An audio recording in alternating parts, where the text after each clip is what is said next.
Good morning, everyone. I do hope and pray that you are fine wherever you are. Welcome again to this platform. Now, yesterday I did a video about the situation in Libya, and I did say categorically that if there are people to be responsible for the current crisis in Libya, if there are people to be responsible for the problems facing Libya today, and if somebody is to be blamed for the problems facing Libya today, especially the floods that hit the country this week, and it is, and I said and I emphasize, it is the United Nations and NATO. I argued that the United Nations and NATO approved and led a delegation that killed the Libyan president, that was Muammar Gaddafi. And since the death of Muammar Gaddafi, Libya has been facing unlimited problems. I see that there is a publication by the BBC News that Libyan official rejects blame for flood disaster. Now, currently, I think the West and other foreign governments are trying to blame somebody called Othman Abdul Jalil, a spokesperson for the Benghazi-based government, for the current disaster that has faced the country, more so in the eastern city of Dana.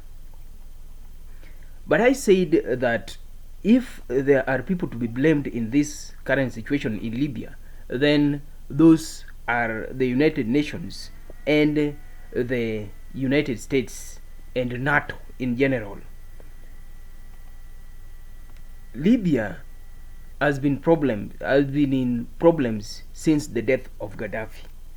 But Gaddafi foresaw all these problems that are currently facing Libya. Gaddafi warned Libya and Africa about Americans and Europe. And if only Africans and Libyans could listen to Gaddafi, then Africa could be a better place to live. If Libyans listened to Gaddafi, then Libya could be a better place to live today. At one time, Gaddafi prophesied a very clear statement, something that is currently facing Libya and something that is currently befalling Africa. He prophesied before his death, and I quote, Gaddafi said, these quotes were given as a warning to Libyans and Africans. Gaddafi warned Libyans about America and Europe. Gaddafi said, and I quote, I will not go into exile to any foreign country. I was born here in Libya, and I will die here. This country was a desert, and I turned it into a forest where everything can grow. No one loves this land more than its citizens. If Europe and America tell you that they love you, be careful. They love the wealth of your land, the oil, and not the people. Gaddafi proceeded and said, they are helping you to fight against me, but it will be wise for you to fight against them, because they are fighting against your future and progress. My message to you, the people of Libya, is they are helping you to kill me, but you will pay the price because you will suffer. That was Colonel Muammar Gaddafi before his death. You can see that Gaddafi predicted what is facing Libya today. He predicted the problems that are facing Libya today, and Gaddafi warned Libyans that if they embrace the push from the United States and Europe to eliminate him and overthrow his government, then Libyans were to suffer. He said, and I repeat, my message to you, the people of Libya, is they are helping you to kill me, but you will pay the price because you will suffer. You can see that Libyans are suffering now. They are suffering because they eliminated Gaddafi. Gaddafi, who was a statesman, Gaddafi, who was a servant, Gaddafi, who was focused on liberating Libyans from poverty. Gaddafi also sent a message to America and Europe, and he said, "My message to you, America and Europe, is you will kill me, but be ready to fight a never-ending terrorism. Before you realize your ignorance, terrorists will be hitting you at your doorstep." And currently, America is fighting an endless war. You can see America is fighting everywhere in the world. There are soldiers, American soldiers in West Africa. There are American soldiers in North Africa, South Africa, East Africa, and Central Africa. There are American soldiers in other parts of the world, including Iraq, where they were removed, Afghanistan, and other places in the world. America is currently fighting an endless terrorism war. Gaddafi warned Libyans, and Gaddafi warned Africans. If only Libyans and Africans could listen to Gaddafi, then I think Africa could be better placed. Libya could not have been facing the current problems that are facing the country today. Remember, Gaddafi said, and I can repeat, "My message to you, the people of Libya, is they are helping you to kill me, but you will pay the price because you will suffer." Libyans admitted the pressure from Europe and America, and they succeeded in killing Gaddafi. Killing Gaddafi plunged Libya into an endless state of instability. Currently, Libyans are suffering.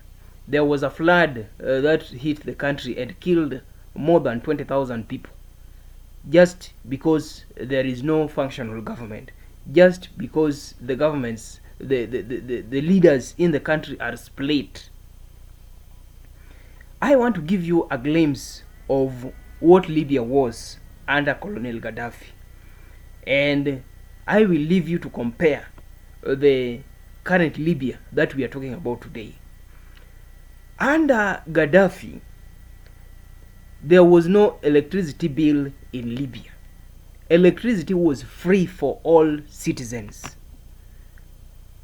You will compare with the current Libya that we see today. At the same time, under Colonel Gaddafi, there was no interest on loans. If you went to the bank and secured a loan, it was interest free because all banks were state owned.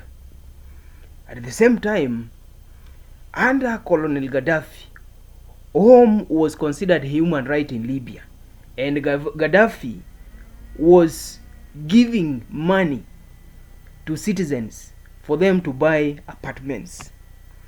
Under Colonel Gaddafi, all newlyweds in Libya were given $50,000 from the government to buy their first apartment, because I have just said that under Gaddafi, having a home was a human right. Also, under Colonel Gaddafi, education and medical treatments were free. Under Gaddafi, only 25% of Libyans were literates.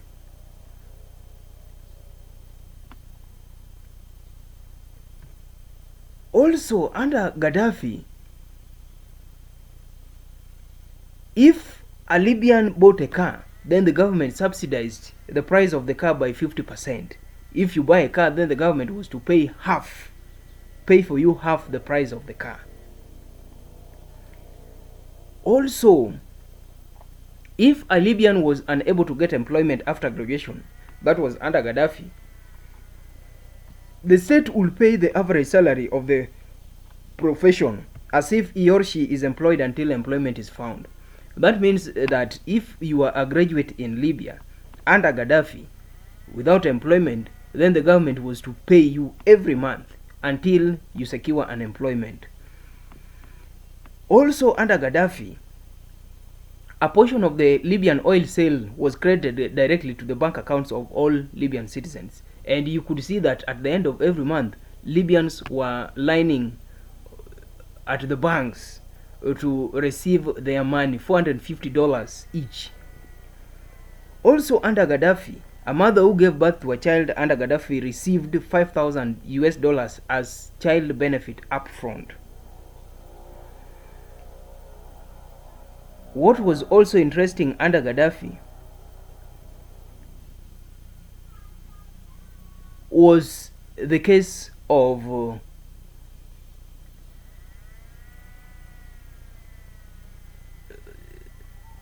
irrigation.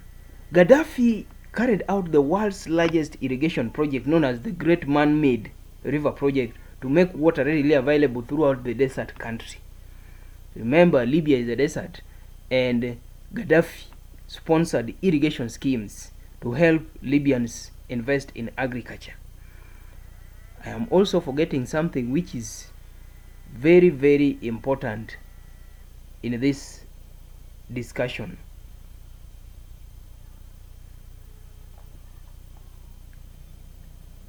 This concerns the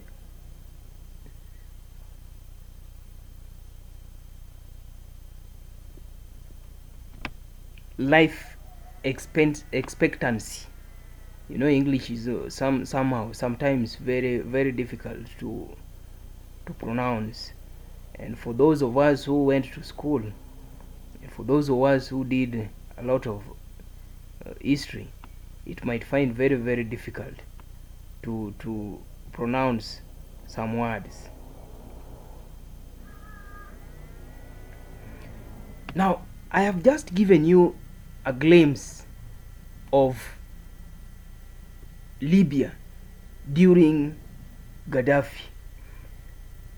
According to the United Nations Development Program, which published a report in 2010, Libya was a high development country in the Middle East and North Africa.